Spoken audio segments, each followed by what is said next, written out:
Yeah, so diabetes.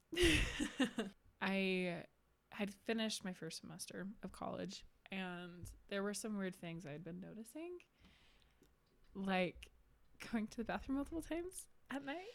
Well, yeah, because so we noticed these kind of weird things with her where it's like she would have to go to the bathroom all the time, but she also drank a time. ton of water, and A we were lot. like, Brooke, you don't need that much water. And I'm like, no, I do. I'm thirsty. My mouth is parched. And she'd always be like, so dry. Water's so refreshing though.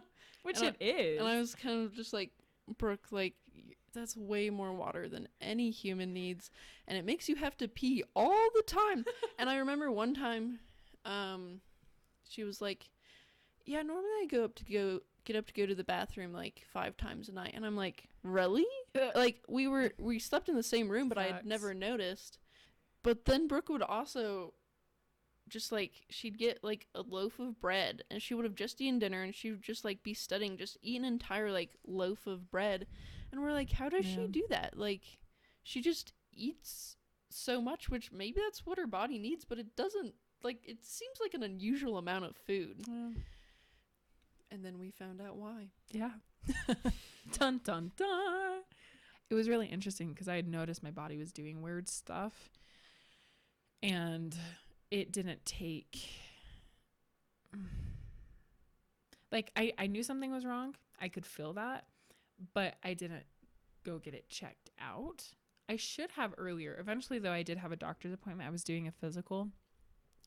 And I brought this up to the doctor I was seeing, and she just kind of looked at me. I remember she tilted her head and she said, okay, interesting. We're going to go ahead and take a urine sample, and we're going to test your blood to see what's going on. And it was a quick test because the symptoms I had given was very, very on the checklist for type 1 diabetes. And there's a difference. Like, you have type 1 diabetes, you have type 2 diabetes, you have gestational diabetes. Type 1 is the one that is the one that your pancreas stops creating insulin, and you're not able to really function or live in a healthy way. Eventually, somebody who has type 1 diabetes, if they don't get insulin back into their body, they will die, because your body needs the hormone insulin to process and break down all of the food that you eat, like the carbs. Proteins and fats don't impact your sugar levels as much, but carbohydrates really do. So breads, fruits, pasta, popcorn, like a ton of food that we eat, at least here in the US, just has a lot of carbs in it. And that's pretty hard for somebody to manage when they don't have insulin in their body. And for me, it was, I was going to the bathroom multiple times a night. Burn counted 5. And my body hurt all the time. Like, it was so sore, very stiff. My muscles ached. Even my bones just hurt. And I was constantly feeling so dehydrated. Like, my mouth would be parched. I would get really cranky. I felt tired. I don't remember you being cranky. Well, I think I remember one time. That was the time that your car broke down. But like, that was like the only time I remember you being cranky. So I didn't notice it. So even if you felt cranky, you didn't like give it to us. That's good. I'm glad. Ooh, that's an insecurity resolved. So No. Yeah. And then I just thought it was part of the normal college experience, because you're doing a lot of things. You're meeting a lot of people. You're up late studying or having game nights, right? And I just thought part of being a freshman in college was being exhausted all the time. So that's what I attributed it to. But then the doctor, once she ran the test, saw that my sugar levels were abnormal. It was really bad. So typically healthy people like you, Bren, you'll fall anywhere between 70 to 150 for your blood sugar range. So on average, somebody would be like 110, give or take. And people who are hypoglycemic, a lot of times they'll be lower, like 80, 70. For me, I was all the way in the 600s. Whew. That's really high. Yeah, it was really, really bad. I had had lemonade the night before, and I had just recently had my second cataract eye surgery because I also had cataracts at 18. What the heck? And She had 2 surgeries and Mm. then found out she had diabetes in the same month. wow, It was rough. She passed all of her classes. somehow. Oh my gosh. I still look back on that and I have no idea how that happened. You know, hard work and people helping and prayers being answered. Yeah. Yeah, so from that moment, the doctor said this is actually really, really bad. 600 is not normal. And my mom and I looked at each other and we were like, what's happening? And the lady specifically said, you have type 1 diabetes. You need to get to the hospital right now. And that way I could get the psychoeducation around diabetes, how to take care of myself, how to do the whole insulin thing. And it's a lot. Like, it's a whole other world, and not many people see it because those of us with type 1 diabetes, or as I call my people, my diatribe, or my dia buddies, it's kind of invisible because it's not like we have a prosthetic. It's not like we're in a wheelchair. It's not like, and all disabilities are hard. One isn't harder than the other. We just have different experiences. Yeah. A lot of the feelings can be similar and we can have empathy for each other. For me, it was, I have to figure out how to inject myself with insulin using pens and vials and syringes, and my eyes were healing from cataract surgery. So at least I could see better, because when you have cataracts, it's like a dirty windshield and it's terrible.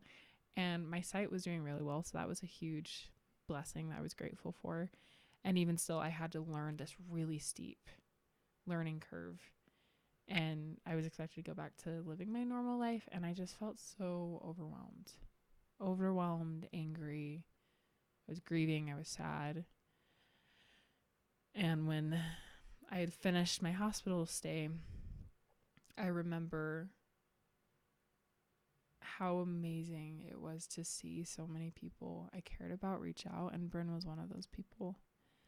And she organized our roommates and some friends to come visit me in the hospital. And she, even as I was sitting on my bed, just kind of depressed and sad and all the feelings in my feels, you came, you brought your boyfriend, who's now your husband, Logan, and you played card games with me. And it was so kind and humanizing.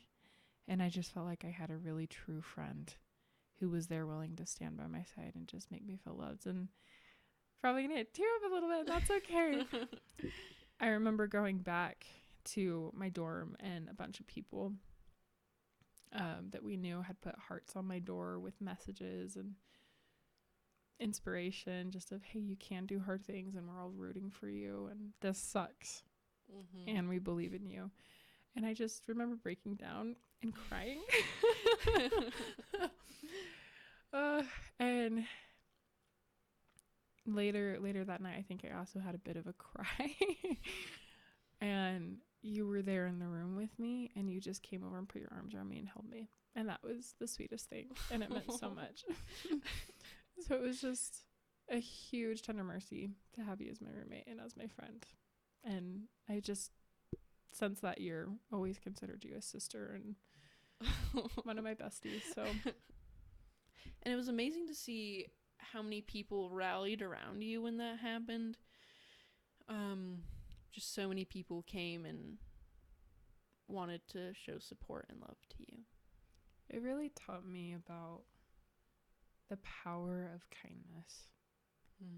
And also just simply checking in with somebody like that meant the world to me. And I felt a little less alone. Even if there aren't a ton of people who perfectly understood what I was going through with type 1 diabetes, there were people who were making an effort to show up for me and to love me. And I felt that. Like, I just felt like so many people were wrapping their arms around me, and I really needed that. And it made such a huge difference. And probably, I would imagine it even kind of empowers you now to think back on that experience, and when things are hard, be like, there's so many people that Yeah. It's a surrounded huge me. source of comfort. Mm-hmm.